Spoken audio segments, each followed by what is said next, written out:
Olá, boa noite.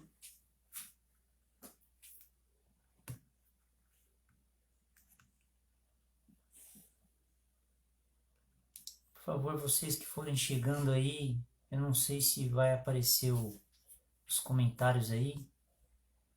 Se puder avisar se o som tá bom, se tá chegando o som para vocês, eu agradeço. Boa noite, Edson.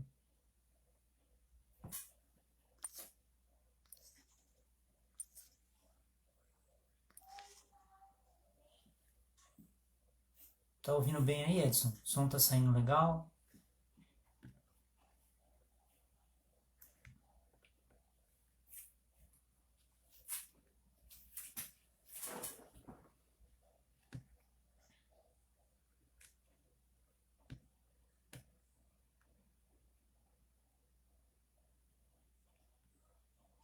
Então, são 7h58, eu vou esperar mais 2 minutinhos o pessoal chegando.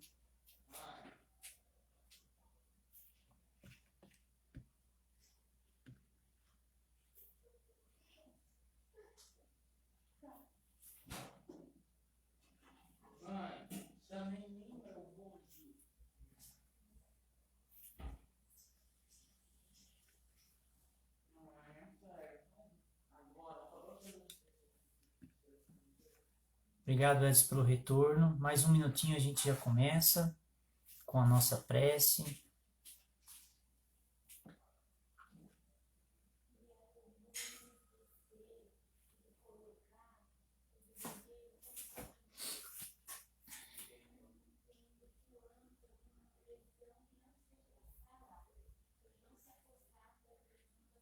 Bom, já vão dar 8 horas. Eu queria agradecer aí vocês que estão conosco nesse nosso encontro semanal, fraterno, né, para comentar sobre um assunto doutrinário.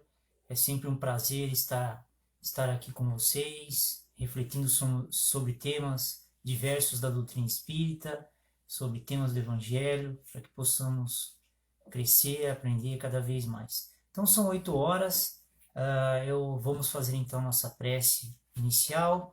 Aqueles que já estiverem aí então e quiserem me acompanhar, vamos fechar os olhos, elevar o pensamento a Deus, ao Mestre Jesus, e agradecermos por mais essa oportunidade que o dia de hoje nos concedeu, mais um dia encarnados na Terra, sabendo que a Terra é uma grande escola, um grande aprendizado para a nossa evolução.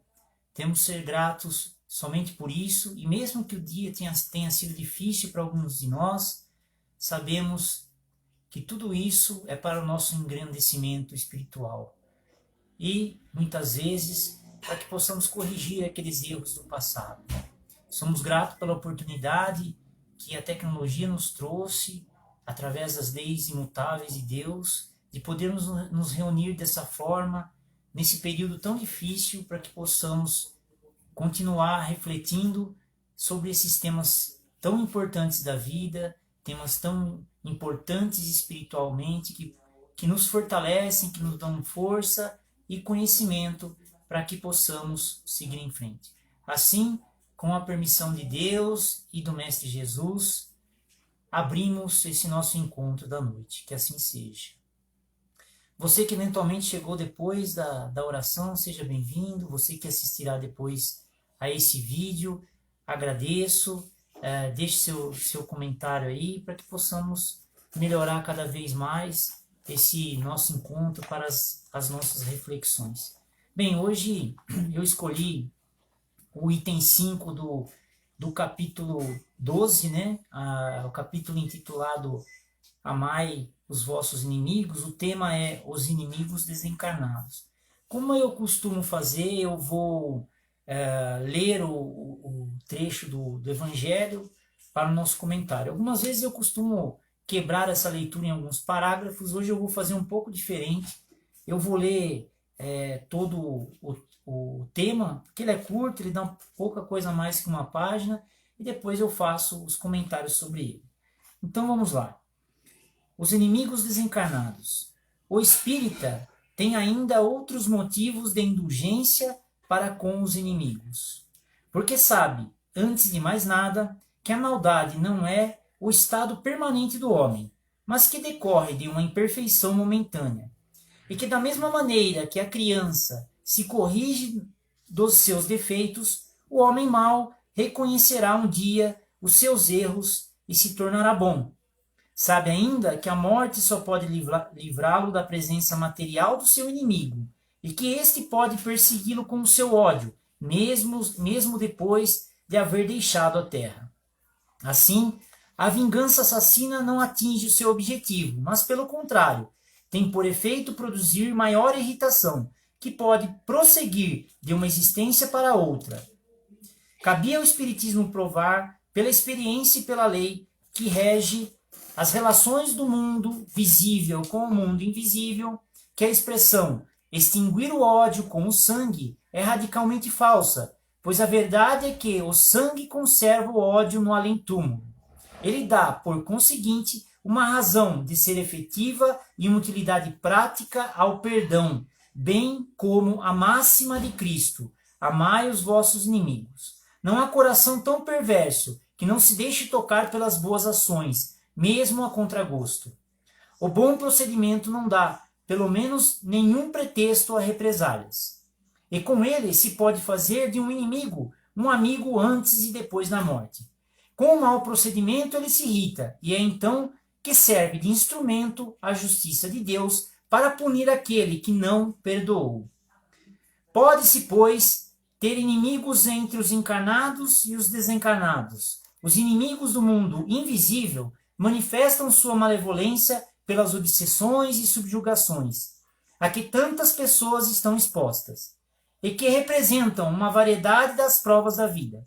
Essas provas, como as demais, contribuem para o desenvolvimento e devem ser aceitas com resignação, como uma consequência da natureza inferior do globo terrestre. Se não existissem homens maus na Terra, não haveria espíritos maus ao redor da Terra. Se devemos, portanto, ter indulgência e benevolência para os inimigos encarnados, igualmente as devemos ter para os que estão desencarnados. Antigamente, ofereciam-se sacrifícios sangrentos para apaziguar os deuses infernais, que nada mais eram do que os espíritos maus. Aos deuses infernais sucederam os demônios, que são a mesma coisa. O Espiritismo vem provar que esses demônios não são mais do que as almas de homens perversos, que ainda não se despojaram dos seus instintos materiais, que não se pode apaziguá-los senão pelo sacrifício dos maus sentimentos, ou seja, pela caridade. E que a caridade não tem apenas o efeito de impedi-los de fazer o mal, mas também de induzi-los ao caminho do bem e contribuir para a salvação. É assim que a máxima, amai os vossos inimigos, não fica circunscrita ao círculo estreito da terra e da vida presente, mas integra-se na grande lei de solidariedade e da fraternidade universais. Bem, esse era o item 5 e 6, né, na verdade, desse capítulo. E eu gostaria, antes de entrarmos nos comentários, de fazer uma rápida menção, né, que esse capítulo, Amai os vossos inimigos, ele é iniciado por dois trechos do Evangelho. Eu vou ler apenas um, que foi registrado por Mateus, no capítulo 20, versículo 20, 43 e 47. Tendes ouvido o que foi dito: amarás o teu próximo e aborrecerás o teu inimigo. Mas eu vos digo: amai os vossos inimigos, fazei o bem aos que vos odeiam, e orai pelos que vos perseguem e caluniam, para serdes filhos do vosso Pai que estás no céu, o qual faz nascer o sol sobre bons e maus, e vir chuva sobre justos e injustos. Porque, se não amardes senão aos que vos amam, que recompensa haveis de ter? Não fazem os publicanos também assim? E se saudares somente os vossos irmãos, que fazeis nisso de especial? Não fazem também assim os gentios? Eu vos digo que, se a vossa justiça não for maior e mais perfeita que a dos escribas e fariseus, não entrareis no reino dos céus.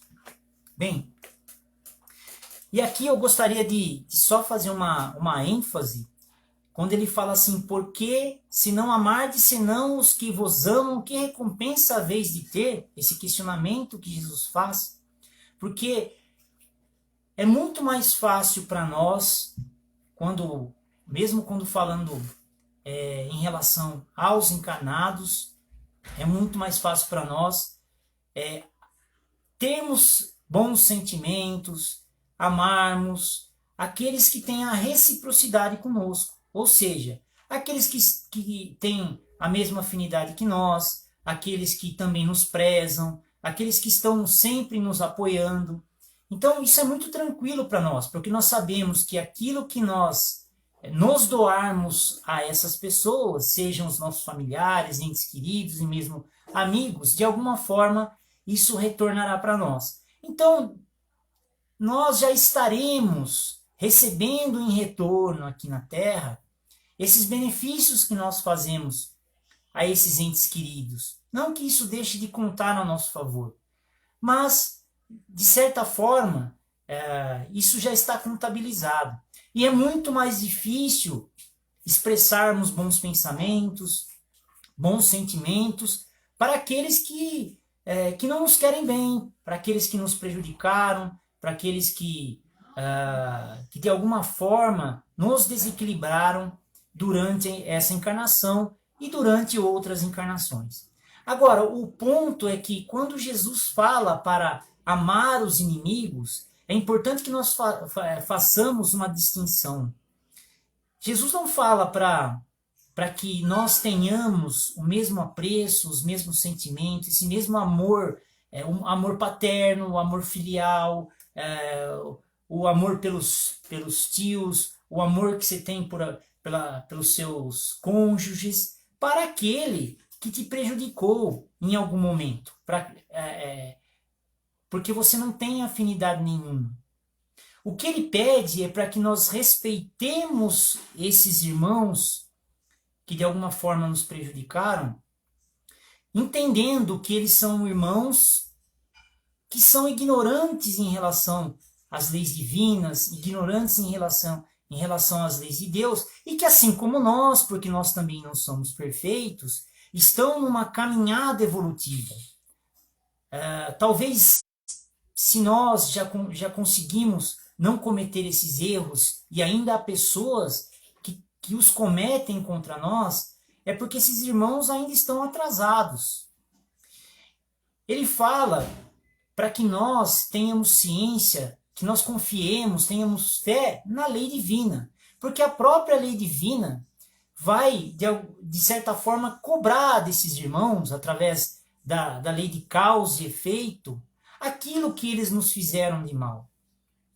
Então, nós darmos o troco, nós nos vingarmos, ou nós continuarmos expressando pensamentos negativos contra esses irmãos, só vão agravar um sofrimento futuro para eles e vão nos trazer um sofrimento, porque nós nos tornaremos devedores quando não aprendemos a perdoar o semelhante. Bem, era muito mais, mas ainda é um costume, principalmente aos nossos irmãos extremamente arraigados ao mal, as questões das vinganças e dos inimigos e desafetos que atentam contra a vida alheia, para eliminar o problema. E por quê? Porque muitos dos nossos irmãos encarnados na Terra ainda enxergam a morte como um fim, ou com um destino traçado. Então, é muito comum, né, ver em filmes Te Encontro no Inferno, por exemplo. Então, essa falta de certeza, essa falta de fé e de espiritualidade faz com que esses crimes, uns contra os outros, continuem acontecendo, porque, ora, se eu elimino aquele que é meu inimigo, eu resolvo o meu problema. Eu resolvo aquele rancor que está dentro de mim, todo aquele problema que me causa desconforto pelo ódio. que eu sinto por aquele semelhante. Bem, mas foi em 1852, 7, fugiu agora, veio o Espiritismo, e o Espiritismo então foi concedido para nós e veio então mostrar que a morte não é o fim, que a morte é sim um recomeço, né? É o recomeço da nossa vida espiritual. Para nós que entendemos que somos momentaneamente almas encarnadas e que somos verdadeiramente espíritos milenares. E que as nossas amizades e as inimizades, elas perduram e nos perseguem muitas vezes após túmulo. Então, muitos desses irmãos que carregam desafetos conosco, desafinidades, rancores, porque nós, né, de alguma forma, causamos essa inimizade, provavelmente vão continuar sentindo esse ódio, esse rancor, porque provavelmente que nós não podemos generalizar. Alguns desses irmãos, talvez, ao chegar no mundo espiritual, pelo seu algum outro merecimento, ou por um despertar, um estalar, ele pode mudar o seu caminho e entender que continuar me perseguindo no mundo espiritual não vai trazer nenhum benefício para ele. Mas o nosso estágio evolutivo ainda é muito comum que as perseguições além túmulo continuem, ou seja, o espírito desperta no mundo espiritual, ele entende que a morte do corpo não foi o fim, muitas vezes fui eu que cometi esse crime, ou né, um outro encarnado, ele passa então a me culpar e me perseguir por isso, não que eu não seja culpado. E aí vem alguns dos problemas que a doutrina espírita nos traz, né, que são, por exemplo, as obsessões. Então, grande parte das obsessões, inclusive as mais severas sofridas por nós encarnados, têm origem no passado, nesse desafeto com os passados.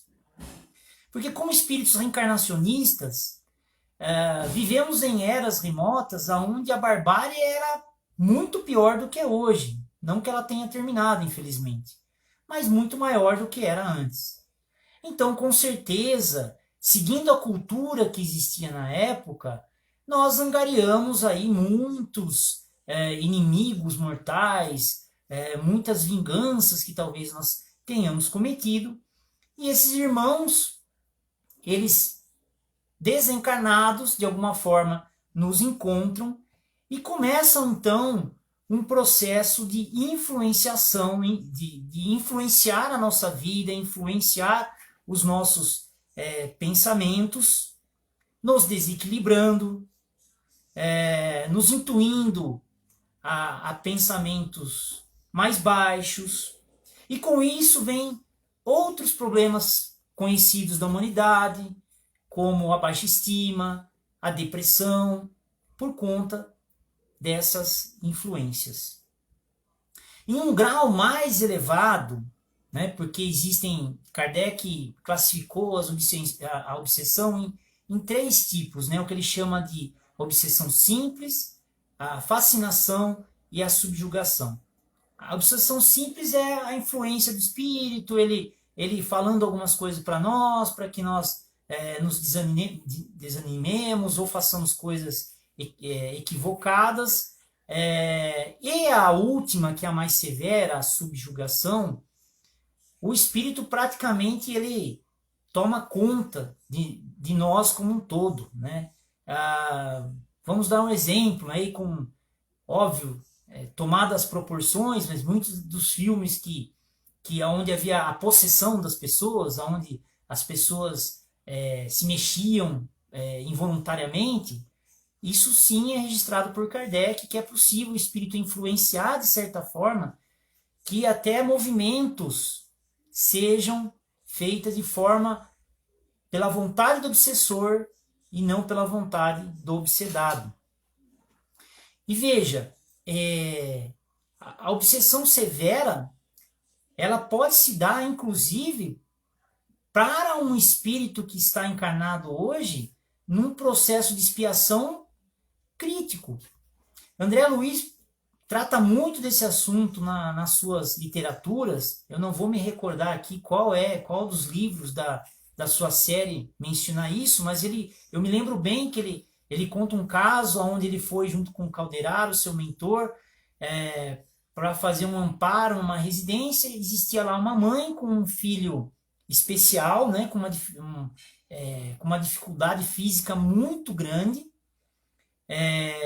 e que, além da dificuldade física, né, além da deficiência física severa do espírito encarnado, ele recebia descargas ou cargas de pensamentos negativos dos seus obsessores muito, muito severas.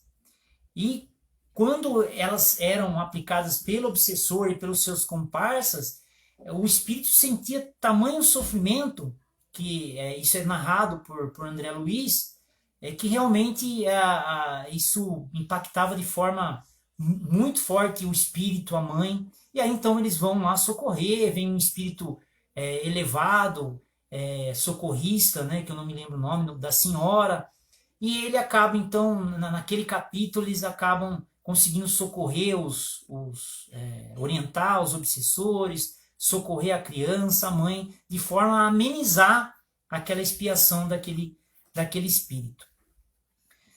Mas ora, por que Deus permite a obsessão a nós? Nós não somos vítimas indefesas dos obsessores, já que nós não conseguimos vê-los, né? Eles estão no mundo espiritual, conseguem nos ver, e nós não vemos, não somos somente vítimas. Bem, se alguém achava o contrário, eu vou decepcioná-los, mas nós não somos vítimas. Somos talvez tão culpados quanto o obsessor. E era muito comum há talvez 2, 3 décadas dentro do espiritismo, nós acharmos, a cultura ainda em evolução do espírita, achar que o obsessor era um criminoso, que o obsedado era uma vítima e que o obsessor precisava ser expulso, né? Como se fosse um exorcismo. Então eu me lembro bem, quando eu era criança, até a adolescência, que era muito comum isso acontecer. E na verdade, hoje, o que acontece? Somos ambas almas, ele espírito e nós almas, né, para distinguir, somos ambos espíritos, então, né, encarnado e desencarnado, doentes, desequilibrados. Por que doentes e desequilibrados? Porque em algum momento na nossa trajetória, nós, pelo nosso desentendimento, pelo aquele desafeto que nós fizemos, pelo aquele crime que nós cometemos um contra o outro, nós criamos um vínculo, como uma corrente, que nos amarra e nos prende até que um de nós, encarnado ou desencarnado, consiga quebrar essa corrente. Então, consigamos cada um seguir o seu caminho e voltar a esse equilíbrio. Então, hoje, o que o trabalho de desobsessão no centro espírita faz? Ele trata encarnado e desencarnado da mesma forma, porque são ambos doentes, são ambos necessitados. Então não há nada de expulsar, né? Vai ser conversado, o obsessor vai receber as boas energias, os bons fluidos, assim como o obsedado, para que ambos sejam amparados e quem sabe, né, nesse interim, essa corrente, esse vínculo possa também ser quebrado.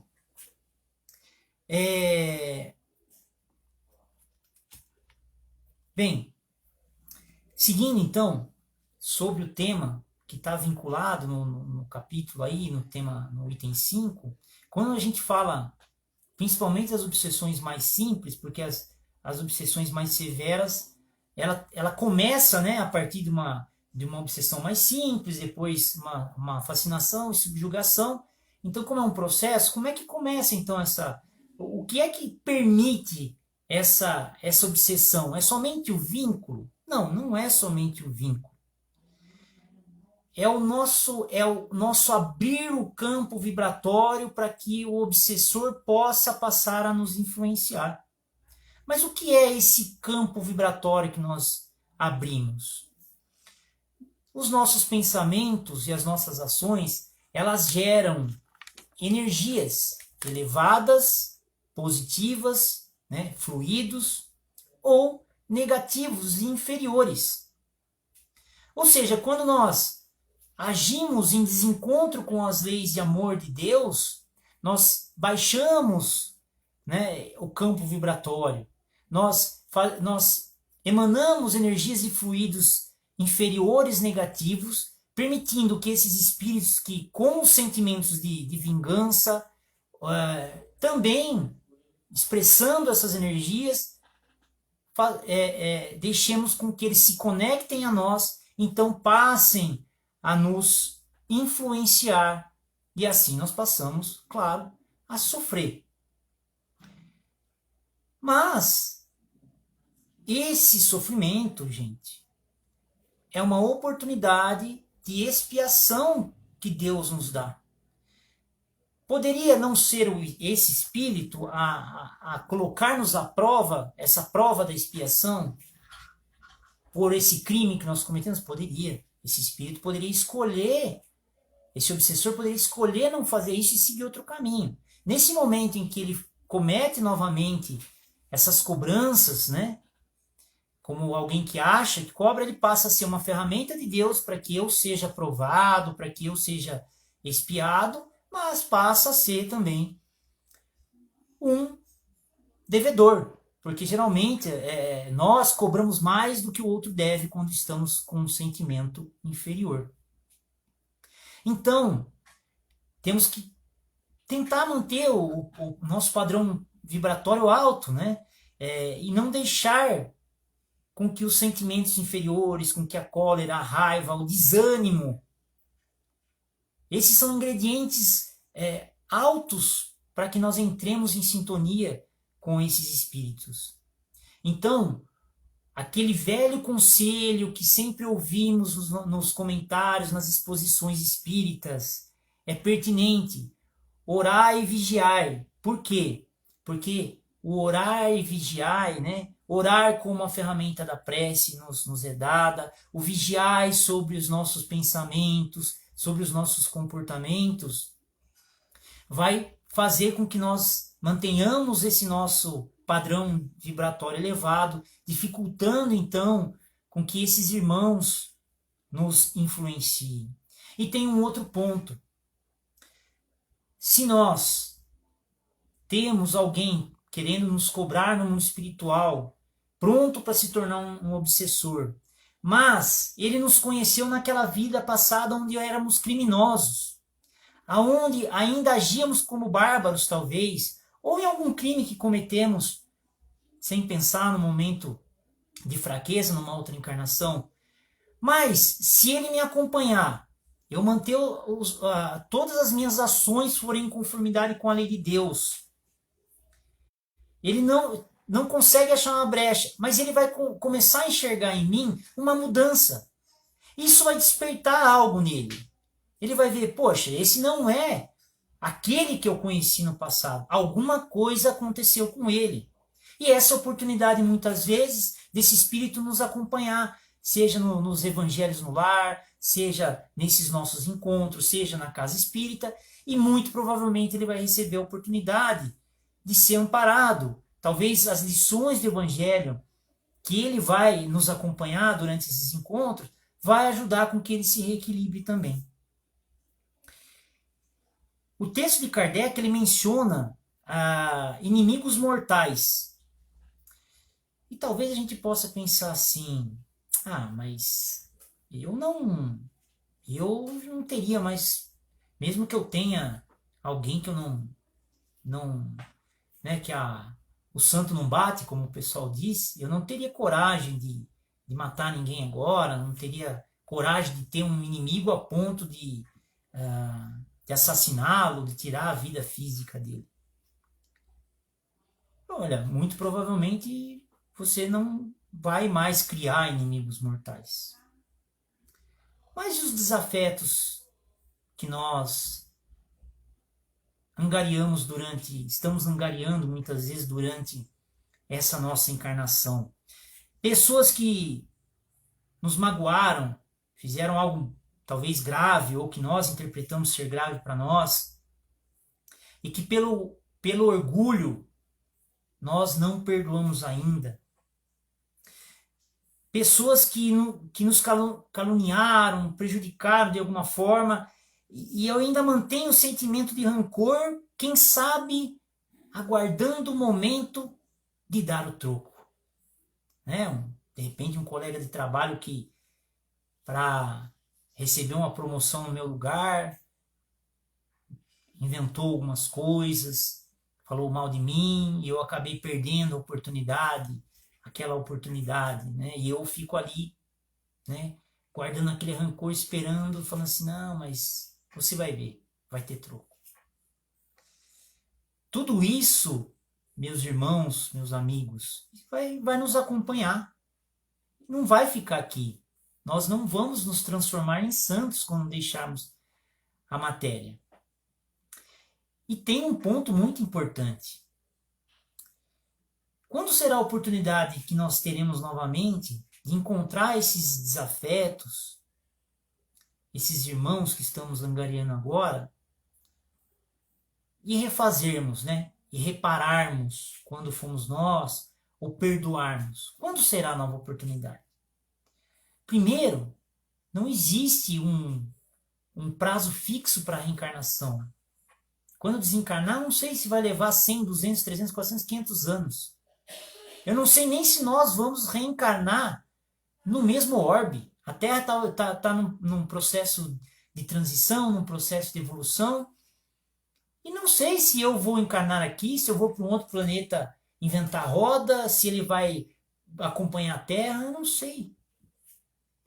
Quando é que nós vamos ter essa nova oportunidade? E não achem que a lei de Deus tem falhas e que isso passará batido, não. Nós teremos que reparar isso com cada um deles. E é importante, porque isso é dentro do processo evolutivo, se o nosso objetivo é atingir a pureza, né, a evolução máxima, nós precisamos não ter desafetos, precisamos estar equilibrados com todos os nossos irmãos. Então, nós podemos concluir que o melhor que nós podemos fazer é seguir aquilo que o Mestre Jesus nos disse, na qual Mateus registrou, no capítulo 5, versículo 25. Reconcilia-te com o teu adversário enquanto estás no caminho com ele. Ou seja, não perdamos a oportunidade de perdoar, não perdamos a oportunidade de trabalhar em nós esses sentimentos que ainda o orgulho, o egoísmo nos fazem emanar para o nosso semelhante. Né? Isso porque nós não estamos nem aqui considerando que mesmo encarnado, se eu fico alimentando esses sentimentos para algum irmão, que esses meus pensamentos viajam e influenciam negativamente ele. Então, esse é o conselho do mestre. Então, se nós superamos os inimigos mortais, vamos superar também os desafetos, esses desafetos que não são mortais, mas que muitas vezes nos fazem carregar um desequilíbrio por essa encarnação ainda. Bem, era isso que eu gostaria de refletir com vocês essa noite, desse item 5 e 6 do Evangelho segundo o Espiritismo. Agradeço mais uma vez vocês estarem conosco. Bem, estamos vivendo um momento difícil ainda. A vacina ainda muito timidamente chegando para nós, né? De forma ainda muito a entender qual será o impacto positivo dentro da nossa nação, falando em Brasil. Infelizmente, os casos ainda continuam aumentando, as internações, infelizmente, os desencarnes ainda continuam. Então, além de pedir a todos que possamos, cada um de nós, na medida do possível, fazer a nossa parte dentro desse processo, naquilo que cada um acredita ser o certo, né, mas respeitando sempre, e isso sempre, respeitando o semelhante, aquilo que o semelhante pensa também, né, cada um no seu quadrado, como diríamos, né, o respeito vai fazer com que, com certeza, possamos vencer junto esse momento de dificuldade. E por que eu estou citando isso? Porque esse é o momento em que nós chegamos, né, nos pedidos, nas vibrações. Sabemos aí de amigos como o casal Álvaro e Ercília, na qual o filho Leonardo vai começar um tratamento de um linfoma. Então eu gostaria de pedir que todos, nesse momento de vibração, pedissem aqueles que não conhecem, mentalizem aqui comigo, para que possamos pedir que esse jovem possa passar da melhor maneira possível por essa prova, ou expiação, não sabemos, mas que sabemos que nada é por acaso.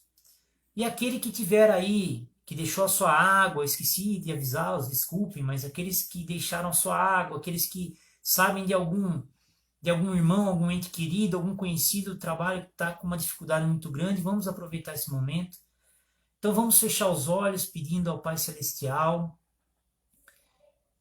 que abrace todos esses nossos irmãos que de alguma forma necessitam de ajuda, de fortalecimento, que possamos vibrar pela nossa nação e por que não por outras nações, para que aqueles que estão no comando dos governos, dos órgãos que fazem as leis, que todos possam entrar em harmonia de forma que, acima de tudo, o bem comum seja restaurado, que cada um dos nossos irmãos que estão lá internados nos hospitais, os seus familiares sofrendo, possam receber da mesma forma os bons fluidos e as boas energias do mundo espiritual, do Mestre Jesus. Aqueles que estão desencarnando, que sejam bem amparados pela espiritualidade, socorridos, de forma a se reequilibrarem, a se despertarem no mundo espiritual. A todos nós que continuamos sendo abençoados, iluminados, para que possamos fazer o melhor de cada um de nós nesse momento tão difícil. E que todos aqueles que tiveram o seu nome, o seu pensamento, por vocês, por todos nós aqui, possam receber esses fluidos benéficos para enfrentar cada um de vocês, cada um dos seus entes queridos, dos seus conhecidos, suas batalhas de forma digna, corajosa e com muito amor. Deixo aqui meu agradecimento ao Pai Celestial por mais essa oportunidade e que possamos ter um resto de noite e um resto de semana excelentes. Que assim seja. Então esse momento também fica como momento da oração final. Muito, muito obrigado a vocês que estiveram aqui comigo. Espero que tenham aproveitado os momentos de reflexão, que possam continuar refletindo sobre isso. Encontro vocês aqui numa próxima oportunidade. Vou deixar mais um instantezinho aí a câmera gravando, para que o delay que existe aí para quem entrou um pouquinho depois não interrompa a gravação, pelo menos até essa oração final que eu fiz. Muito obrigado e fiquem com Deus. Até mais.